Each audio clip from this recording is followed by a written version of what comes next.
ఇవాల్టి మన guest famous astrologist doctor Vishnuvardhan Reddy గారు ఉన్నారు. వారితో మాట్లాడదాం. నమస్తే సార్. నమస్కారం.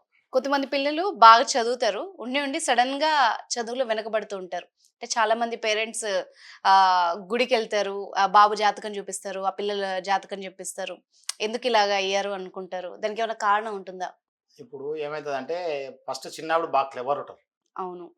బాగా చదువుతారు. ఇంటెలిజెంట్ అసలు ఎంత హ్మ్. అంటే అసలు ఇట్లా చూసినట్టు గుర్తుంటది. హ్మ్.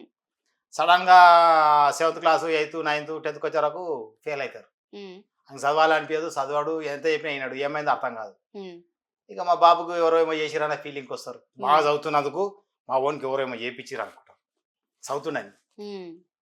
ఏమైతదంటే పక్కోడు కోపం మీద ఎవరో ఇంటి పక్కోళ్ళు కొట్లాడుకోమో, పాలోళ్ళు కొట్లాడుకోమో లేతే ఎవరంటారు వాళ్ళేమైతది మా వాడు బాగా చదువుతున్నందుకు వాళ్ళు మా మీద ఏమో ప్రయోగం చేసిర్రు. అందుకే మా వాడు చదవకుండా అయింది అనుకుంటారు. హ్మ్. ఇది ఏమైతదంటే బాగా ఇంటెలిజెంట్ ఉన్నోడు టక్కున అవన్నీ మెమరీ పవర్ బంద్ అయితది. హ్మ్. దీనికి కారణం ఏందంటే ఆ ఇంట్లో ఎవరన్నా అకస్మాత్తుగా చనిపోవడము, ఎవరన్నా చనిపోయిన వ్యక్తులు ఉంటే ఏమైతదంటే వీడు మన్మడగా హ్మ్. వీడి మీద ప్రేమ ఉంటది ఎవరికైనా గాని. హ్మ్. చిన్న పిల్లల మీద ఎవరికైనా ప్రేమ ఉంటది. ఇప్పుడు నిన్న మొన్న రిజల్ట్ వచ్చింది. 10థ్ క్లాస్ చాలా మంది ఫెయిల్ అయ్యారు. కొంతమంది ఈ ప్రెషర్ తోటి కొంతమంది చనిపోతారు. హ్మ్. ఇవన్నీ ఏందంటే ఈ బాగా చదివేటోడు కూడా ఫెయిల్ అయితాడు. ఈ మధ్య రిజల్ట్ కూడా వచ్చింది. చాలా హ్మ్. మంది ఇంటర్మీడియేట్, 10థ్ ఫెయిల్ అయ్యారు. కారణం ఏందంటే ఈ నెగెటివ్ ఎనర్జీలు.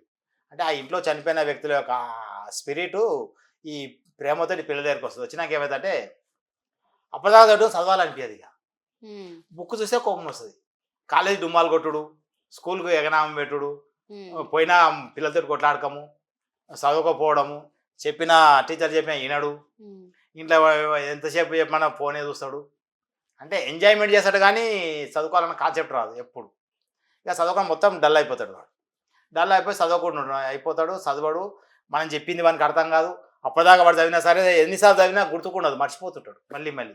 మనం ఒక విషయం చదివినాక గుర్తుండాలి కదా! గుర్తు లేకుండా మర్చిపోతాం. అలా మర్చిపోవడానికి కారణం ఏందంటే, ఈ ఎనర్జీ మన మీద ఉన్నందుకు మన మైండ్‌ని అది కంట్రోల్ చేస్తది. Energy, negative energy. అంటే చనిపోయిన మన బంధువుల ఎనర్జీలు. ఆ ఎనర్జీ కంట్రోల్ చేస్తున్నందుకు ఏమైందంటే, మనం ఏం చేస్తున్నా అసలు గుర్తుండదు ఇగ. హ్మ్. దాని హ్యాండ్ ఓవర్‌కి అయిపోతాము. ఇక మనం అలానే పిల్లల్ని వదిలేసామనుకో, వాడు ఎందుకు పనికి రాకుండా అయితాడు. మందుకు బానిస అయితాడు. హ్మ్. సిగరెట్లు తాగుతాడు. చెడ్డ పనులు చేస్తుంటాడు. ఎవని మాట ఇనడు. దొంగతనాలు చేస్తాడు. హ్మ్. ఎంజాయ్‌మెంట్ కోసం. అంటే ఆని శరీర సుఖానికి దెవలాడుతుంటదది. హ్మ్. ఆని అతని పైన కూర్చున్న నెగెటివ్ ఎనర్జీ ఏ అలవాట్లు ఉంటాయో, ఆ అలవాటు ఈ అబ్బాయికొస్తాయి. వాడు మందు తాగితే వీనికి మందు అలవాటయితది. హ్మ్. లిక్కర్ ఇవన్నీ. అంటే ఆ ఎంజాయ్‌మెంట్ ఈడు చేస్తుంటాడు.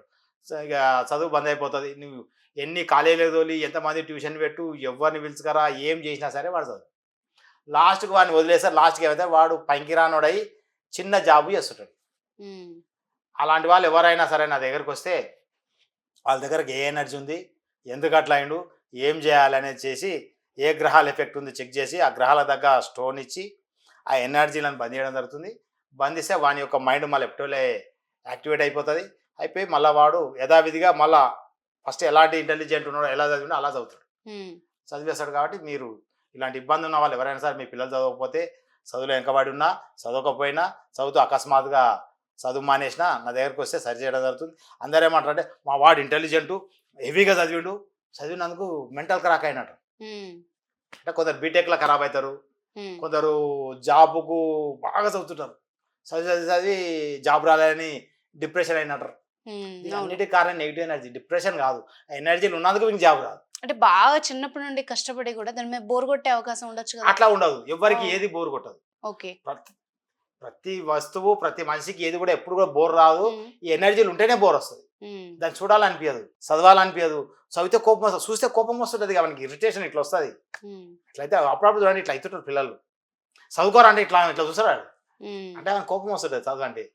కాబట్టి ఇలాంటి ఇబ్బంది ఉన్న వాళ్ళు ఎవరైనా సరే నా దగ్గరకొస్తే వాళ్ళని సరి చేయడం జరుగుతుంది. ఈ స్కానర్ తోటి చెక్ చేస్తాం మేము.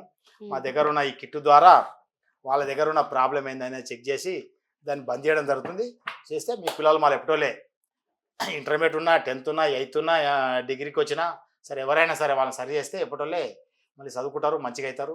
ఈ హ్మ్. ఎనర్జీలు ఉంటే పెళ్ళిళ్ళు కూడా కాకుండా ఇబ్బంది పడుతుంటారు కాబట్టి వీటిని సరి చేస్తే మంచిగా అయితారు. సరే ఇప్పుడు వీటితో నెగెటివ్ ఎనర్జీ మాత్రమే గుర్తుపట్టొచ్చా? లేదంటే పాజిటివ్ ఇంకా రకరకాల ఎనర్జీస్ ఏమన్నా ఉంటే గుర్తుపట్టొచ్చా? ప్రపంచంలో నీకు ఏది కావాలన్నా చూపిస్తా.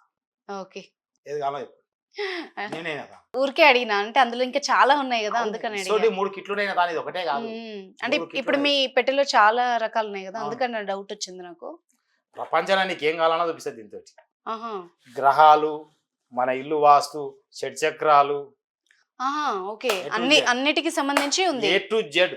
ఓకే భూమి పైన ఇప్పుడు మన హైదరాబాద్ ఎంతమంది జ్యోతిష్కులు ఉండరో ఉమ్, వాళ్ళందరూ చేసే పని నేను ఒక్కనే చేస్తాను. ఓ వాళ్ళు ఒకటొకటే చేస్తారు, అన్నీ చేస్తారు.